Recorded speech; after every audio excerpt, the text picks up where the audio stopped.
Bom dia, igreja. Bom dia, tudo bem? Família, como vocês estão? Bom ver todos vocês. Bem-vindos de volta, aqueles que puderam comparecer, aqueles que estão online. Que Deus abençoe a todos. Tenham um bom domingo, uma boa semana. Nós vamos cultuar a Deus nessa manhã, continuando uma série que nós estamos estudando desde a semana passada. Aqueles que já conferiram sabem que estamos falando do Credo dos Apóstolos. Depois você pode conferir também na sua casa, escutar nas redes sociais ou no Spotify, canais de podcast. Eu quero começar o culto dessa manhã fazendo uma leitura de um salmo, comemorando um salmo, na verdade, que é o Salmo 133. Se você tiver a sua Bíblia aí, você pode acompanhar. Diz assim o Salmo 133: Como é bom e agradável quando os irmãos convivem em união. É como óleo precioso derramado sobre a cabeça, que desce pela barba, a barba de Arão, até a gola das suas vestes. É como o orvalho do Hermon, quando desce sobre os montes de Sião. Ali o Senhor concede a bênção da vida para sempre. Amém. Essa é a palavra do Senhor, o Salmo 133, que comemora o fato da igreja se reunir. O Senhor ordena a bênção dele, Ele envia a bênção dele quando estamos reunidos. Claro, não apenas fisicamente, mas também online, como temos feito nos últimos meses, no último mês. Agora, como é bom poder ver pessoas, né? Como é bom reunir com a nossa família espiritual. Então, você que teve esse privilégio hoje, aproveite, desfrute, né? Mate a saudade e que Deus nos abençoe, que Deus nos ajude, né, a viver uma vida para Ele, uma vida de devoção a Ele.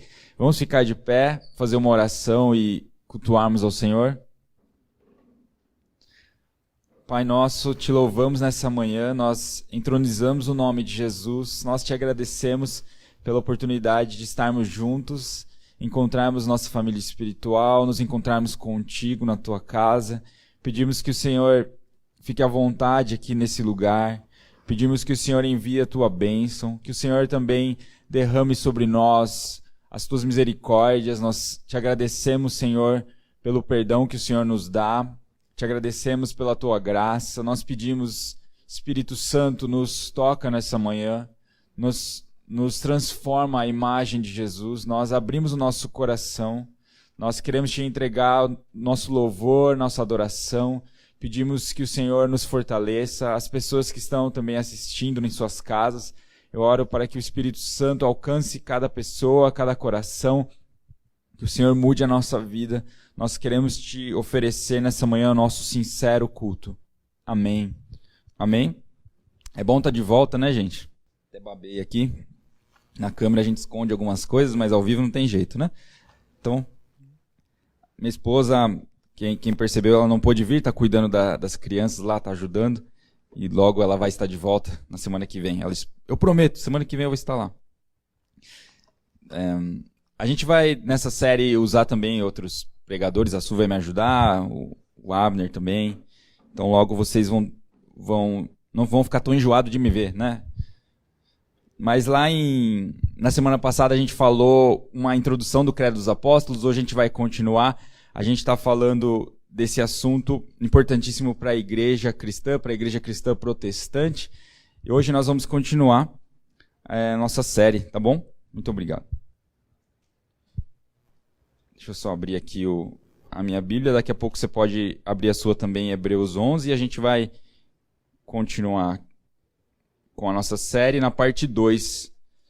Recordar é importante. No próximo slide a gente vai só lembrar o que conversamos na semana passada.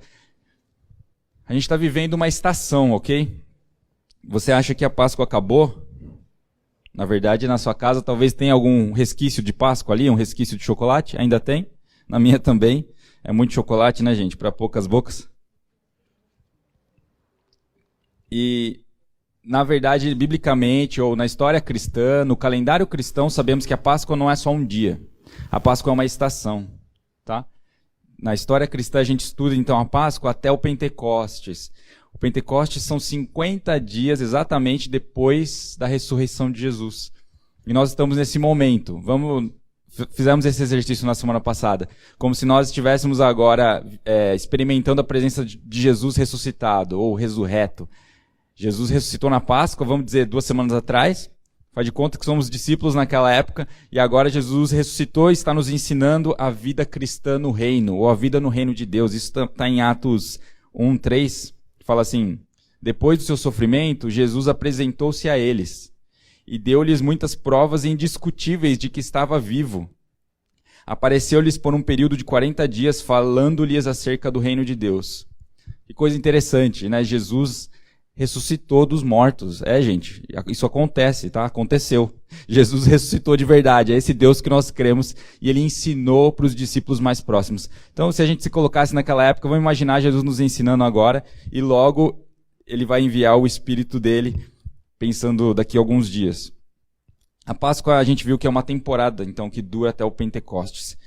Tem um teólogo bem conhecido, renomado, que diz assim, cadê ele? Weber. É o Robert Weber. Ele fala: a Páscoa é uma estação, é um ótimo tempo para a formação espiritual do cristão. Porque a gente pensa na ressurreição, a gente pensa na ascensão de Jesus, e a gente pensa também na vinda do Espírito Santo. São fatos centrais para a fé cristã. Se a gente não medita sobre isso, dificilmente somos cristãos profundos. Temos que meditar nisso, e a Páscoa é um momento oportuno.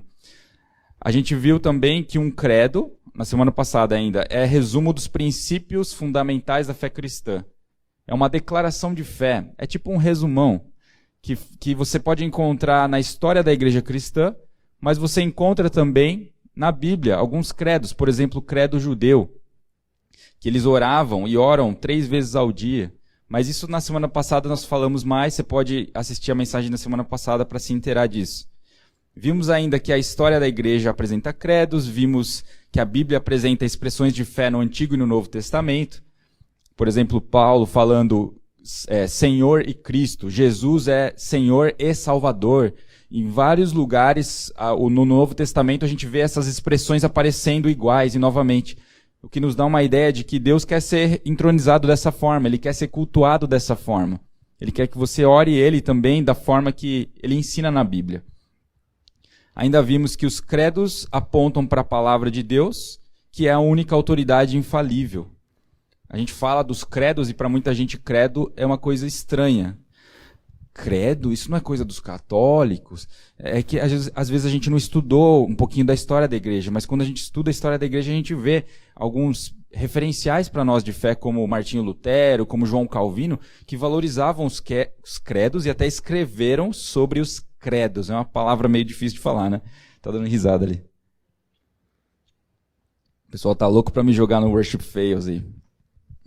Se for para a glória de Deus. E, por último, a gente fez uma introdução ao credo dos apóstolos, tá? E o que a gente viu era que o credo dos apóstolos não foi diretamente escrito pelos apóstolos, tá? Mas foi a igreja antiga dos primeiros séculos que juntou o ensino dos apóstolos encontrado onde? Nas Escrituras.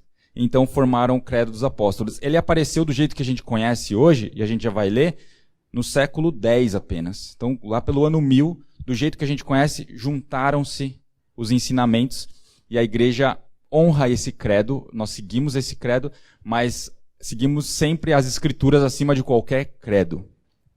Próximo, nós falaremos das sequoias e raízes. E o que isso tem a ver com a igreja, né? Está na aula de geografia, de repente?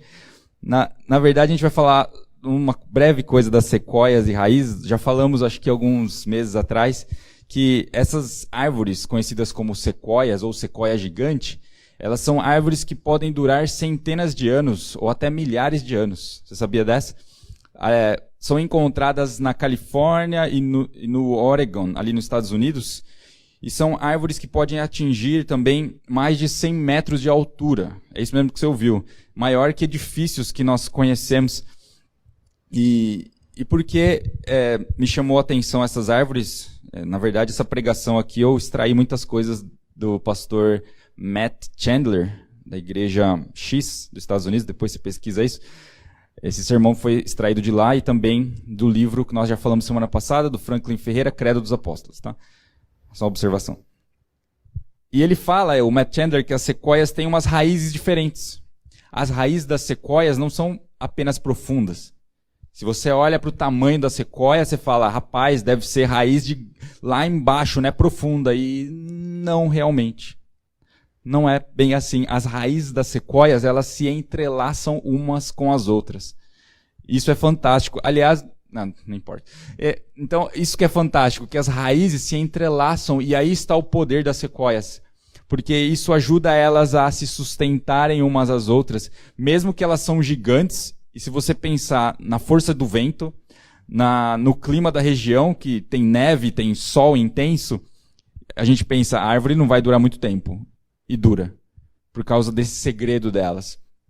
Isso eu extraio para a nossa realidade de corpo de Cristo. Nós podemos, aliás, devemos estar unidos com Jesus em todos os momentos. Com nossos pensamentos em Deus. Agora, não apenas isso. A vida cristã demanda, sugere que você viva com outros. Para que a gente, então, caminhe de uma forma unida, nutrindo uns aos outros, usando o dom de uma pessoa para abençoar o outro e vice-versa. Esse é o corpo de Cristo. Esse é o segredo das sequoias. As sequoias glorificam a Deus e eu acredito que a gente pode tirar essa pequena liçãozinha. O Credo dos Apóstolos é uma forma de nós estudarmos e nós nos unirmos à igreja antiga. Pensa nisso, nos irmãos lá no ano 300 depois de Cristo já estavam falando, creio em Deus Pai Todo-Poderoso. E hoje nós, milhares de anos depois, estamos nos unindo a eles, no sentido, colocando as nossas raízes e alinhando a nossa visão do Deus da Bíblia. Próximo. O Credo dos Apóstolos é esse para a gente relembrar. Creio em Deus, Pai Todo-Poderoso, Criador dos céus e da terra, e em Jesus Cristo, seu único Filho, nosso Senhor, o qual foi concebido por obra do Espírito Santo, nasceu da Virgem Maria, padeceu sob o poder de Pôncio Pilatos, foi crucificado, morto e sepultado, desceu ao Hades, ou mansão dos mortos, ressuscitou ao terceiro dia, subiu ao céu e está sentado à mão direita de Deus Pai Todo-Poderoso, donde há de vir para julgar os vivos e os mortos. Creio no Espírito Santo, na Santa Igreja Católica, na comunhão dos santos, na remissão dos pecados, na ressurreição do corpo e na vida eterna. Amém. Esse é o Credo dos Apóstolos. Não se assuste, essa expressão Igreja Católica assusta alguns, mas significa universal, Igreja de Deus em toda a terra. Nós falamos isso também brevemente na semana passada, ok? Não fala da instituição Igreja Católica, ok? E não estou falando da Igreja Universal também, do bispo lá. De que forma nós vamos avaliar o credo hoje? Próximo, por favor, diz assim, mostra assim. Nós vamos avaliar essa frase, essa expressão, creio em Deus, Pai Todo-Poderoso, Criador dos céus e da terra.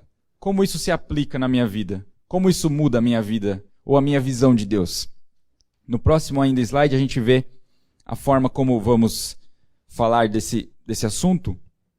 Se tiver o próximo slide, mostra assim, que vamos dividir em itens ali, creio em Deus. O segundo, creio em Deus Pai. O terceiro, você pode ver ali, creio no Deus Todo-Poderoso, Criador dos céus e da terra. E finalmente, o Todo-Poderoso é incompreensível. Esses são os 4 itens que a gente vai fazer, mais para ficar didático. No próximo, a gente vai ler agora a palavra de Deus. Hebreus 11, se você tiver, os primeiros 6 versículos. Hebreus 11, 1 ao 6. Já vou começar para a gente não estender o nosso tempo, tá? Hebreus 11, 1 ao 6. Ora, a fé é a certeza daquilo que esperamos e a prova das coisas que não vemos, pois foi por meio dela que os antigos receberam bom testemunho. Pela fé entendemos que o universo foi formado pela palavra de Deus, de modo que aquilo que se vê não foi feito do que é visível. Pela fé, Abel ofereceu a Deus um sacrifício superior ao de Caim. Pela fé, ele foi reconhecido como justo, quando Deus aprovou as suas ofertas. Embora esteja morto, por meio da fé ainda fala. Pela fé Enoque foi arrebatado, de modo que não experimentou a morte, e já não foi encontrado, porque Deus o havia arrebatado. Pois antes de ser arrebatado, recebeu testemunho de que tinha agradado a Deus. Sem fé é impossível agradar a Deus, pois quem dele se aproxima precisa crer que ele existe e que recompensa aqueles que o buscam. Até aí a palavra do Senhor. Aqui Hebreus 11 define o que é fé. O versículo 1 é a fé é a certeza daquilo que esperamos. É a prova daquilo que não vemos. Felizmente, o Deus do cristianismo é um Deus que não nos deixa de mãos abanando. Não é um Deus que joga as coisas para o alto e foge da cena. Não é um Deus como alguns creem numa religião chamada deísmo, nessa religião que não é cristianismo, ok? Mas no deísmo eles acreditam que Deus criou o mundo e vazou, né? Desculpa a expressão, mas ele sumiu do mapa. Deus criou o mundo e falou, vocês se viram. E às vezes nós como cristãos pensamos, né? Eu acho que Deus não me vê, Deus não me conhece, Deus não se importa comigo. Você está sendo um deísta, tome cuidado, você não está sendo cristão. Isso é deísmo, é uma religião totalmente diferente. No cristianismo, Deus nos criou e Deus está profundamente envolvido com a sua criação. Deus nos criou para um relacionamento. Pense nisso e nós vamos meditar dessa forma logo no credo. Mas o Deus em que nós estamos aqui dizendo no credo é o Deus que nos deixou a sua revelação. Eu criei todas as coisas, eu existo, agora eu deixo para vocês a minha revelação através da minha palavra. A palavra de Deus revela quem Deus é. Por isso não existe, eu sei que alguns, talvez você já falou isso, eu tenho a minha opinião de Deus, você tem a sua, e blá blá blá. Mas nós temos a palavra de Deus, que nos revela quem é Deus. Nossa visão não pode ser baseada em achismos, nossa visão de Deus. A nossa religião não pode ser baseada em achismos humanos. Nossa religião é baseada na palavra de Deus, eterna, infalível. Ela nos guia, ela nos mostra quem é Deus. A palavra de Deus é perfeita. E ela é quem vai nos mostrar quem é Deus. Isso nos une, a palavra de Deus nos une. Agora, no credo nós vemos isso acontecendo. O credo apareceu quando a gente falou na semana passada que uma das importâncias do credo é combater os ensinos falsos a respeito de Jesus, a respeito de Deus. Apareciam heresias, movimentos religiosos falando que Jesus era só mais um líder religioso, Jesus não era Deus, Jesus não era tão poderoso como Deus Pai.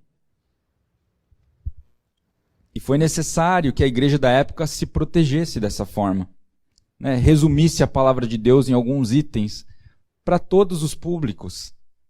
O credo é interessante porque ele é profundo, mas ele também é simples. Ele também é acessível para qualquer pessoa para pessoa de qualquer nível de instrução. Creio em Deus Pai. É simples.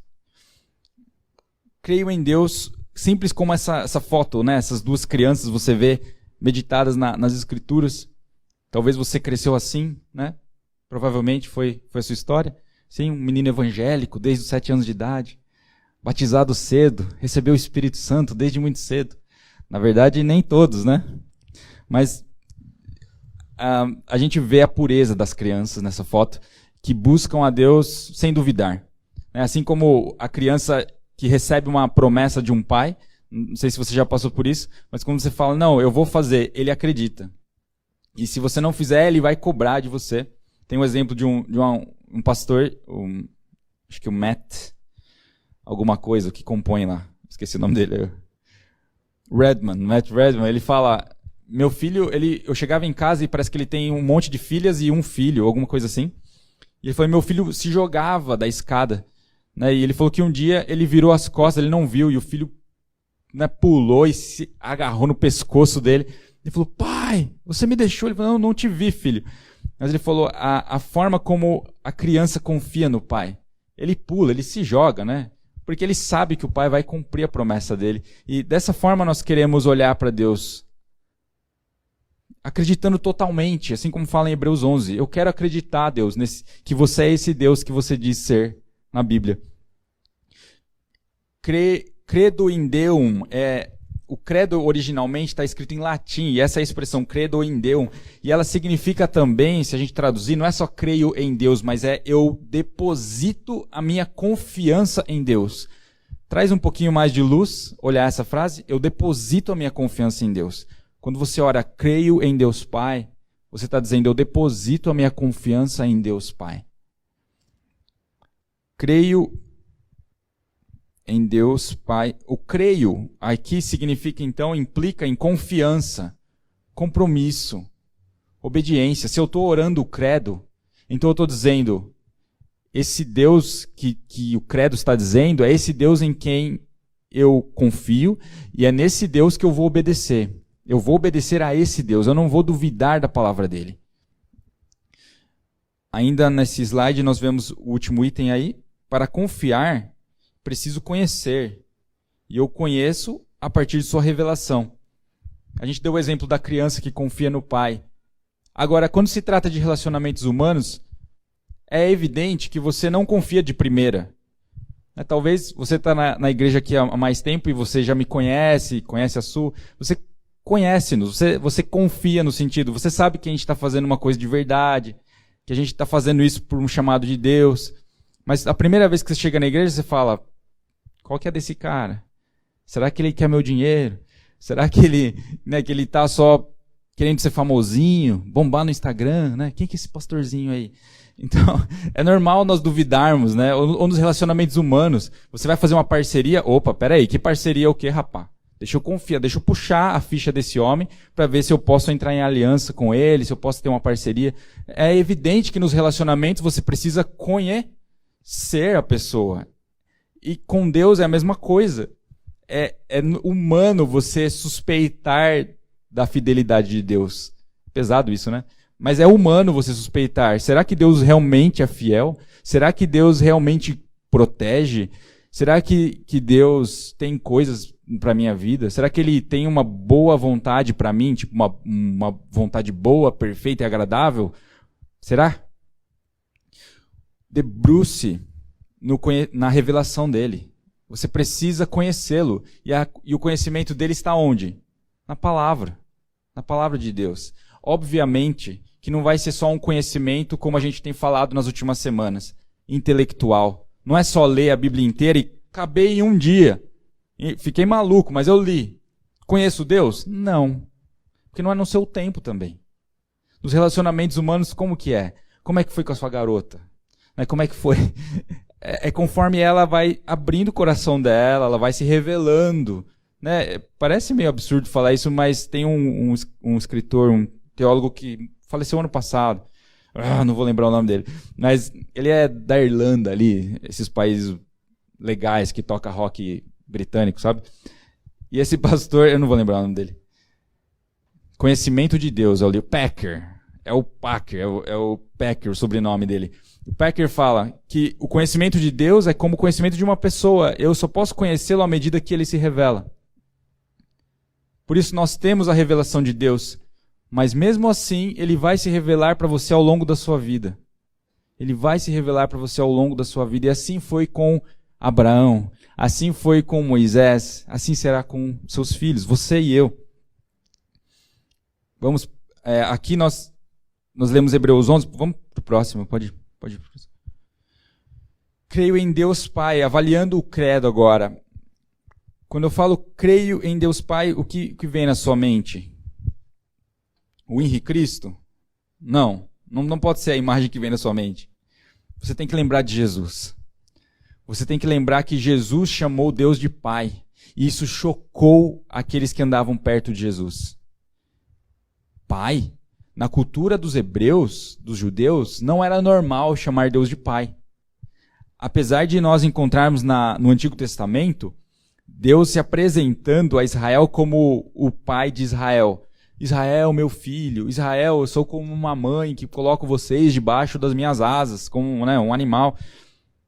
Mas não era normal eles orarem Pai. E Jesus nos apresenta, quando os discípulos perguntam, como devo orar? Como devemos orar? Qual é a oração do Senhor? Como começa a oração do Senhor? Mateus 6. Me ajudem aí.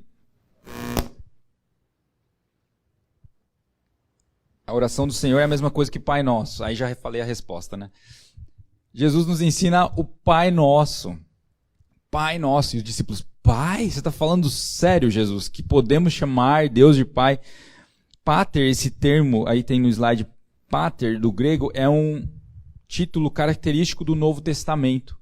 No Novo Testamento você vai ver constantemente os autores escrevendo, chamando Deus de Pai. João 5,17, Lucas 22,42. E em Gálatas 4,6 diz assim: E porque vocês são filhos, Deus enviou o Espírito do seu Filho ao coração de vocês, e ele clama, Abba, Pai. Aqui o termo Abba denota a intimidade que podemos ter com Deus Pai. Veja que coisa assombrosa. O Deus Criador, que se revelou a Israel de uma maneira até assustadora, no deserto com uma nuvem, de dia e de noite ele se manifestou como uma coluna de fogo que acompanhava eles. Pense no que isso gerava nos povos rivais ou nos povos vizinhos. Eles viam o Deus que faz coisas incríveis, que faz milagres, o Deus que faz coisas fora do comum. Esse mesmo Deus, agora, anos depois, através de Jesus, se revela. E se revela agora através de um homem, o homem Jesus. É esse Deus que o Credo dos Apóstolos está falando. Esse Deus Pai é acessível a vocês, igreja. Esse Deus grande que começou o plano dele ali com Israel, mas que continua o plano dele agora com você, colocando você nesse plano, esse Deus está acessível a você. E muitas vezes nós não fazemos não usufruímos desse benefício, do benefício da nova aliança. Que esse negócio de aliança, hoje você pode falar com Jesus, você pode ouvir Jesus, você pode agir com Jesus, você pode se relacionar com Deus. Assim como originalmente fomos criados. Eu estou falando de humanidade. Nós fomos criados para um relacionamento. E nós não aproveitamos, porque nos envolvemos com muitas coisas e deixamos, às vezes, o principal para trás. O principal é o nosso relacionamento com Deus. Principal o quê? Que tal de principal? Eu estou falando de propósito de existência. Eu estou sendo filosófico também. O propósito da sua existência é conhecer a Deus. Nós existimos para glorificar a Deus. Ao longo de anos foram aparecendo, credos, foram aparecendo confissões de fé, e uma delas, que é a Confissão de Fé de Westminster, no primeiro item fala, para que existimos? Vários líderes religiosos, pastores, e você fala, nossa, vai sair uma pregação daquelas, vai sair um livro top, que vai bombar no Amazon. E eles colocam no primeiro item, para que existimos? Nós existimos para glorificar a Deus e desfrutar dele. Simples assim. E nós complicamos tanto. Nós gastamos o nosso tempo e nossa energia em tantas coisas e ok, existem coisas que nós precisamos gastar nosso tempo e energia, precisamos trabalhar, estudar, isso consome nosso tempo, precisamos cuidar de filho, limpar nariz sujo e faz parte da vida isso, gente. Agora, ao mesmo tempo, não podemos ser negligentes com o nosso propósito maior da existência. Isso não é aceitável. Em qualquer sessão de discipulado, essa frase vai voltar. Aqueles que caminham com a gente, o pessoal que pratica, sabe. Cara, você não está priorizando glorificar Deus e desfrutar dele. Simplesmente isso. Você acha que todo o resto vai funcionar? Não vai. Vai ficar bagunçado. Porque a gente tirou o alicerce. Simples assim. Tiramos Deus da jogada e nem percebemos. Ah, mas eu estou indo na igreja. Ok, é bom? Sim. Mas você está glorificando a Deus e desfrutando dele? Você está crescendo no conhecimento dele? É o que você sabe dele hoje? A visão que temos de Deus hoje é a mesma de 10 anos atrás? Isso é complicado. Se for, temos que conhecer mais. Tem um pequeno profeta, um profeta menor, que fala, tem um profeta menor, é Ageu que fala isso, que fala, conheçam a Deus e prossigam em conhecê-lo? Quem me ajuda aí, os universitários? Conheçam a Deus e prossigam em conhecê-lo. Esse Deus grande e poderoso é o Deus Pai, que diz para você, eu quero que você seja íntimo meu. Assim como Jesus disse para os discípulos, eu não chamo vocês mais de servos, eu chamo vocês agora de amigos. É um privilégio a mais que Deus está nos dando. Com isso, ele não está dizendo, eu deixo de ser Deus e agora eu me torno um amiguinho seu.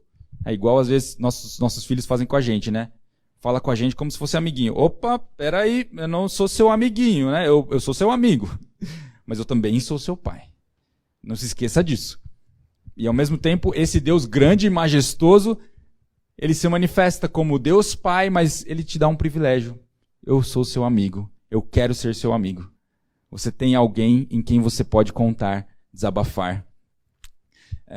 Assim como diz em Apocalipse, é um versículo bem conhecido também, eis que estou à porta e bato. Se alguém ouvir a minha voz e abrir a porta, eu entrarei e cearei com ele. Esse versículo diz respeito a uma vida íntima com Deus. Todos os dias você tem acesso ao Senhor. Esse é o Deus que estamos declarando, orando no credo dos apóstolos. O próximo, por favor. É o segundo dos 4. Isso. Deus Todo-Poderoso, Criador dos céus e da terra.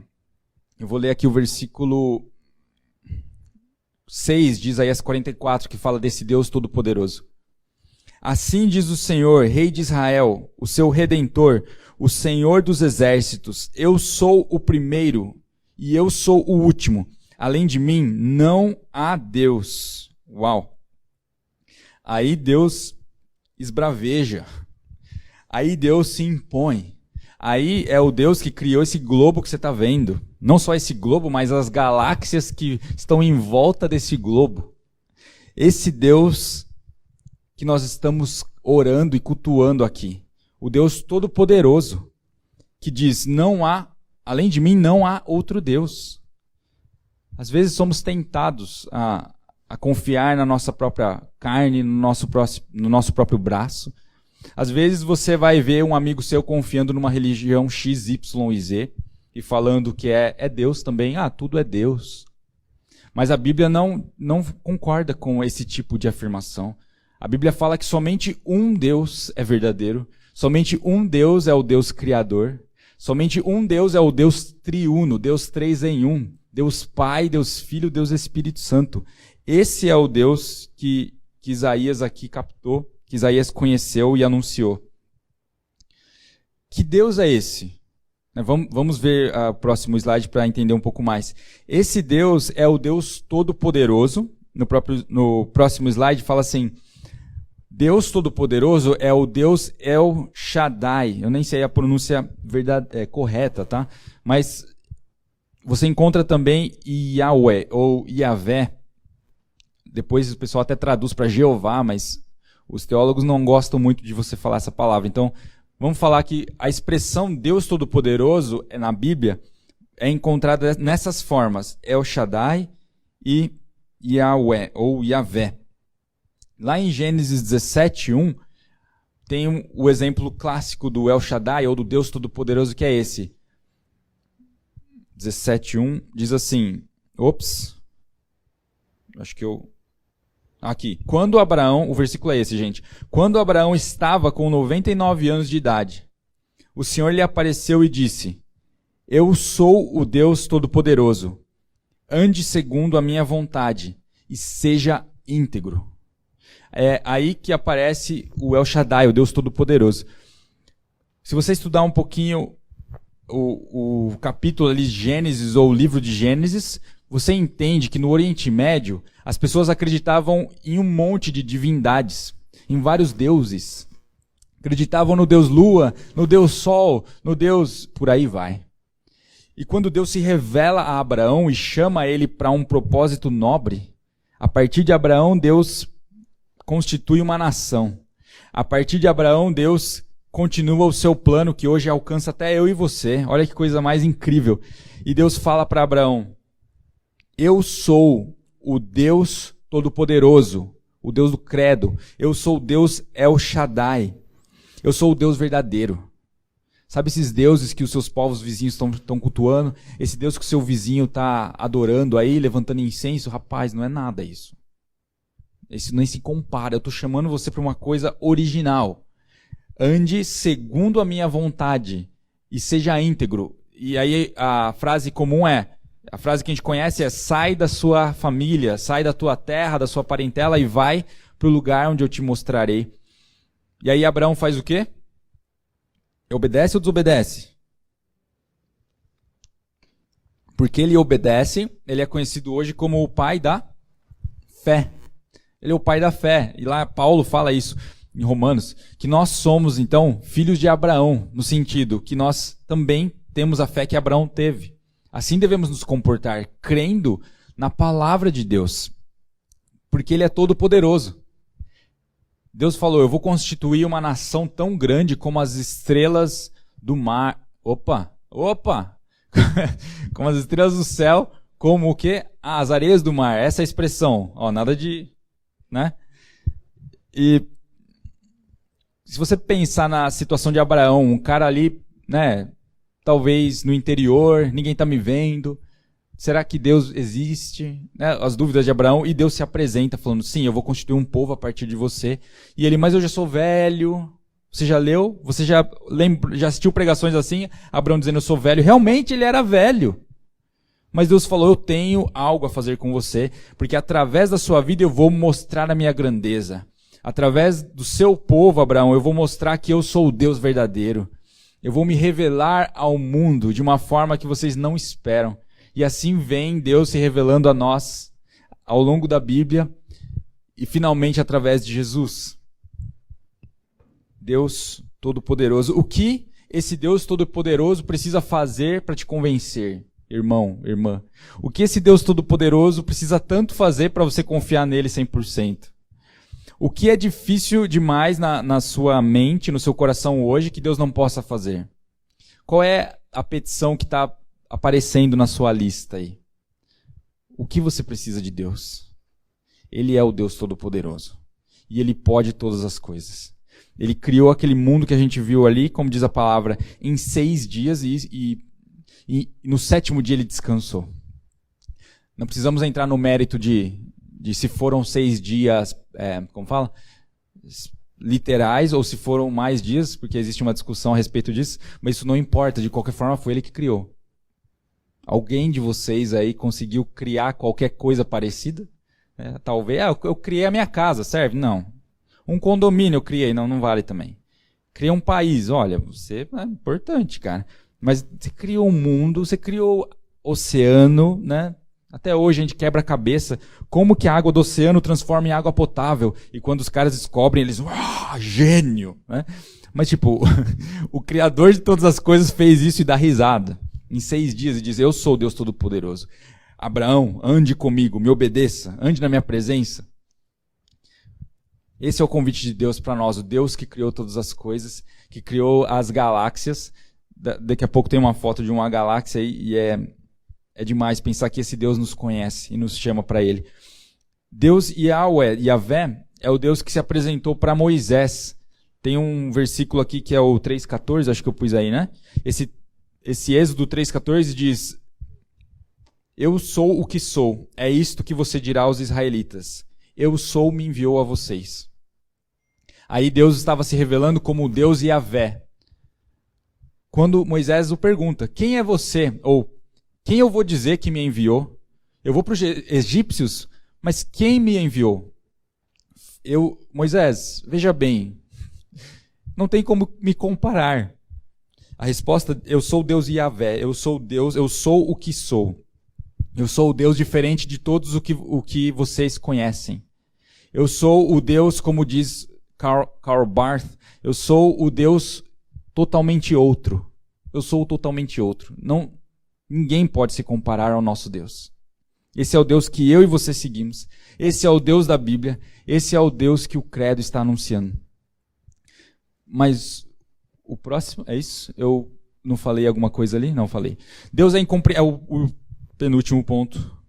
Deus é incompreensível, mas é conhecível. Nós temos por certo no estudo da da teologia, das coisas de Deus, que Deus é incompreensível. Em que sentido? Você entende tudo que Deus fez na sua vida até aqui? Você entende? Isso faz sentido? Para mim, muita coisa não fez sentido. Para mim, Deus zoou muita coisa na minha vida e eu gostei no final. Foi bom, porque se ele deixasse que as coisas acontecessem na minha vida segundo a minha vontade, eu estaria lascado. E provavelmente com você foi algo parecido. Né? Tem uma expressão, não lembro quem falou isso, mas que se Deus ouvisse todas as nossas orações, estaríamos perdidos. Tem um filme até que retrata isso, né? A gente acho que falou isso em outra pregação. Agora, nesse sentido, Deus é incompreensível porque não podemos compreender a mente dele por completo. Deus é infinito e nós somos finitos. Só olhando para essa característica ou esse atributo de Deus, eu já entendo que eu não consigo compreender tudo que ele faz. Eu não entendo os caminhos que ele pega. Igual, né, quando está a esposa e o marido, eu não entendo esses caminhos que você pega. Mas é óbvio, né? Porque né, o homem gosta de fazer uns caminhos diferentes, digamos. Rali. Mas, falando do nosso relacionamento com o Senhor, ele vai tomar caminhos que é diferente da sua opinião. E tudo bem. Porque ele é incompreensível. Porque ele é infinito. Ele é todo sábio, todo poderoso. E nós não. Mas Deus não pode ouvir minha oração? Claro que pode. Jesus nos encoraja, né? Orem, Pai nosso, perdoa as nossas dívidas, né? Que seja feita a sua vontade acima da minha. Mas olha esse detalhe da oração do Senhor, da oração do Pai Nosso. Seja feita a sua vontade acima da minha. Em alguns momentos da nossa vida, Deus não vai fazer a nossa vontade. E não podemos ser filhos mimados. Sabe, filhos, às vezes eles querem ser mimados, mesmo que você não mime. Não, mas eu quero do meu jeito, filho, mas não dá para ser do seu jeito agora. Não, mas eu quero, não dá. Você entende que não vai dar tempo. Então agora é do jeito do papai, né? E você vai entender lá na frente. E com Deus acontece isso muitas vezes. Deus, mas eu queria isso. Eu queria desse jeito. Eu queria nessa hora. Eu queria isso. E às vezes ele vai dizer não. Às vezes ele vai dizer, espera. Que lá na frente você vai entender o que eu estava fazendo. Deus está fazendo tudo convergir em Jesus. Deus está fazendo tudo convergir para a glória de Jesus. Deus criou tudo para que o plano dele aconteça. Percebe que existe uma ordem aqui, né? Nós não somos o centro do universo. Jesus é o centro do universo, no sentido em que Deus criou todas as coisas para a glória dele. Deus glorifica Jesus. Deus quer glorificar Jesus. E essa é a prioridade dele. Não pense que nós somos prioridade de Deus. Com isso eu não estou dizendo que você não é importante. Não vai chorar. Mas eu estou dizendo que nós temos o nosso lugar no plano de Deus. Esse Deus que nos chama para a intimidade, nos diz, participa, me conheça. E nós temos uma eternidade para conhecê-lo. Então muitas coisas na nossa vida não vão fazer sentido. E tudo bem. Desde que eu esteja nas mãos do meu Senhor. E é por isso que Deus é incompreensível, mas é conhecível. Quando eu digo conhecível, eu já vou entrar nesse slide, mas quando eu digo conhecível, é o que a gente falou no começo da pregação. Deus se revela através da palavra dele. E ele diz, não foram vocês que me escolheram, mas eu escolhi vocês. Então ele está nos convidando para conhecer ele. Mas é só o começo da jornada. Nesse slide a gente reflete alguns pontos. A vida de Jó, o Deus Todo-Poderoso é incompreensível. Aqui fala Jó 42, 1 e 2. Então Jó respondeu, sei que podes fazer todas as coisas, ou tudo podes. Nenhum dos teus planos pode ser frustrado. Até aí. Lembra da história de Jó? Está aí uma pessoa que não entendeu nada que aconteceu com ele. Estava fazendo tudo certo, cultuava a Deus, ele levantava sacrifícios pela sua família diariamente. Jó pensava, vai que meus filhos pecaram contra Deus no seu coração, então eu vou adorar a Deus como ele adorava na época. E mesmo assim aconteceu um rebuliço, a família dele morreu, né? Roubaram as coisas dele, ele ficou doente, e doente até quase morrer. E no final da vida dele, ele continua, no final da vida dele não, durante a jornada, no livro de Jó, você vê ele se queixando. E ele questionando Deus, batendo, né? Dizendo, Deus, isso está errado. Deus não é justo. Deus perdeu o controle das coisas. Deus não está vendo essa pandemia. Deus, quer saber? Eu acho que eu não conheço Deus. É isso mesmo, Jó. Você não conhece Deus para estar falando desse jeito. E aí Deus, no final do livro, começa a responder. Jó, onde você estava quando eu criei o universo? Onde você estava quando eu medi o ângulo, né, das estrelas? Quando eu estou parafraseando aqui. Mas ele começa a questionar Jó. E Jó começa a perceber que ele não é nada. Ele não é nada no universo. Assim como nós não percebemos que a Terra está girando. Você sabia que a Terra está girando?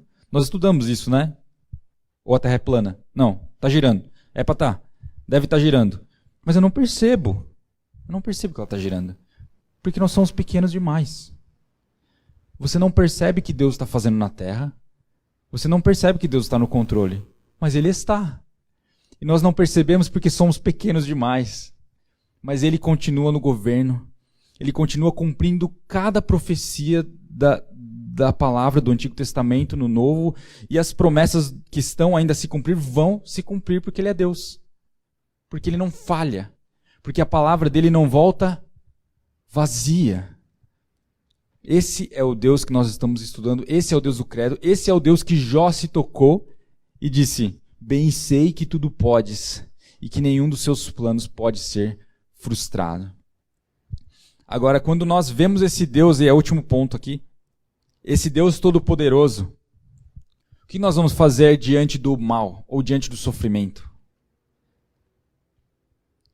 Temê-lo, clamar por misericórdia, pedir graça. Esse momento que nós enfrentamos é horrível, é péssimo, claro que é péssimo.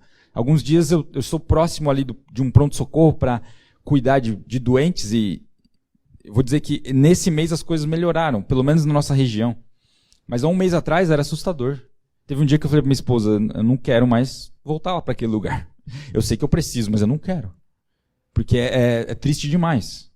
Você tem que lidar com o sofrimento dos outros e você não sabe se nós, na época, se teríamos estrutura se as coisas piorassem muito. Agora, Deus deixou de ser Deus? Deus deixou de ser bom? Deus perdeu, de repente, os seus atributos, né? Quando estudamos que Deus é bom, que Deus é santo, que Deus é o nosso Pai, Deus deixou de fazer isso no meio de uma crise? Não. Ele está no comando de tudo, para que tudo um dia glorifique o nome dele, glorifique o Filho dele. E eu tenho que cooperar com isso. Calvino cita nas Institutas uma frase de Agostinho. É interessante. Existe uma grande diferença entre o que é adequado para o homem e o que é adequado para Deus. Nossa! Olha aí, 1 quilo de sabedoria. Existe uma grande diferença entre o que é adequado para o homem e o que é adequado para Deus. Eu acho que é adequado, eu acho que é inadequado o que Deus fez aqui. Mas você não é Deus, como a gente brincou aqui no começo. Não somos deuses. Então tem coisa que só Deus vai fazer. E usar o sofrimento para a glória dele, somente Deus faz isso. Deus usa o sofrimento para a glória dele, não sei como, mas usa. E eu não preciso entender isso. Eu posso também usar o mal para a glória de Deus? Não. Por quê? Porque tem coisa que só Deus pode. É essa pequena diferença entre nós e Deus. Não somos deuses. Nós imitamos a moral de Deus conforme Ele revela na palavra, conforme os mandamentos nos instruem. Agora, quando chega em questões de sofrimento, de mal, de morte, não há resposta. Agora, o cristianismo tem uma resposta. Que os mortos ressuscitarão com Ele. Que todo sofrimento vai ser... Deus vai enxugar dos nossos olhos toda lágrima de sofrimento, toda lágrima de tristeza. E que um dia no reino dele não vai ter mais morte, não vai ter mais dor, não vai ter mais pecado, não vai ter mais traição, não vai ter mais violência, não vai ter... Quantos desejam por esse dia, por esse lugar, por esse Deus? Esse é o Deus da Bíblia, esse é o Deus do credo que eu e você confiamos. Essa questão do sofrimento é complexa, a gente ficaria pelo menos uma série inteira falando sobre isso, tá? Mas eu estou dando uma visão aqui parcial, né? Tem a visão mais calvinista, mais arminiana, mas isso não importa. Agora, o que importa é que Deus está no controle. A Bíblia é cheia de evidências de que Ele sustenta todas as coisas pelo poder da sua palavra. Deus sustenta todas as coisas. Ele nos sustenta na pandemia, fora da pandemia. Eu não sei como, mas Ele faz isso. Quantos têm experimentado a fidelidade de Deus? A gente tem visto milagres acontecendo, né? E é só o começo do que Ele quer fazer. A gente vai aprofundar no conhecimento dele nesse próximo mês. O último ponto é só uma conclusão do que a gente já falou. Conclusões. O credo implica confiança, compromisso e obediência. Quando a gente ora o credo ou lê o credo, que você pense nisso. Eu quero me comprometer com esse Deus. Eu creio que Ele é verdadeiro e que não existe outro caminho. Ninguém deu a vida por mim como Jesus. O segundo ponto, cremos em Deus Pai. Relacionamento próximo. Então, imagine sim, o Deus grande, poderoso, temível. Sim, Ele é temível. Sim, não fale de Deus como se fosse um Zé Mané. Não, Deus não é Zé Mané. Ah, Deus é meu amigão, né? Esse é um amigão também. Mas Ele é Deus grande que te chama, pela misericórdia dEle, para uma intimidade. Terceira conclusão, cremos em Deus, em um Deus todo-poderoso. O Deus grande que criou todas as coisas em 6 dias e pode fazer o que Ele quiser, no tempo que Ele quiser.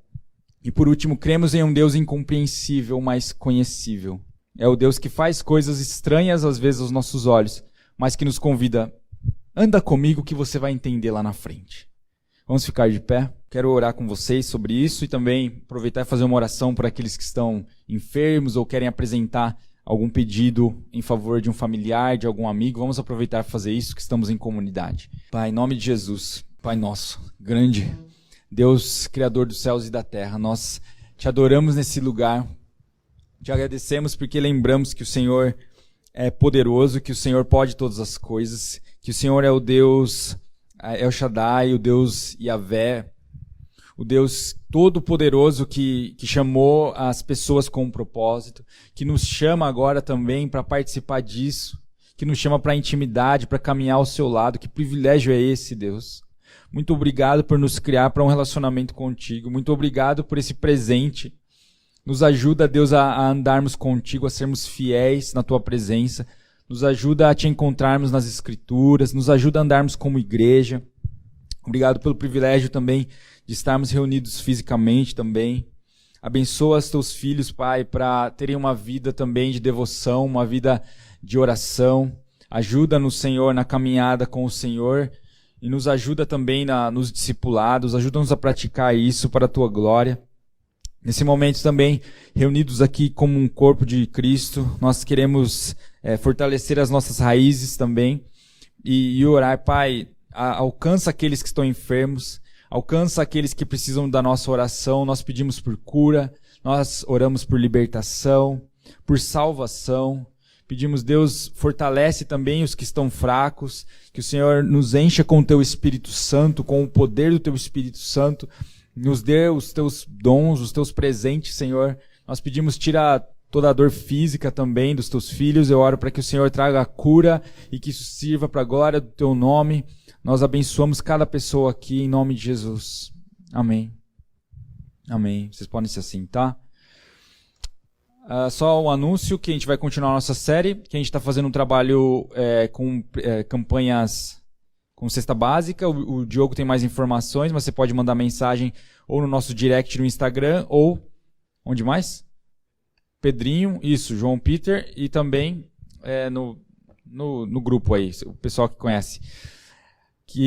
Esqueci outro anúncio, não importa. Quinta-feira a gente está fazendo sala de oração virtual online. Se você quiser entrar também, entre em contato no direct do Insta ou fala com o João Pedro. A gente pode passar mais informações, tá certo? Então que Deus abençoe a todos, que vocês tenham uma ótima semana. Que a graça do Senhor Jesus, o amor de Deus e a comunhão do Espírito Santo seja com todos vocês. Amém. Tenham uma boa semana, gente.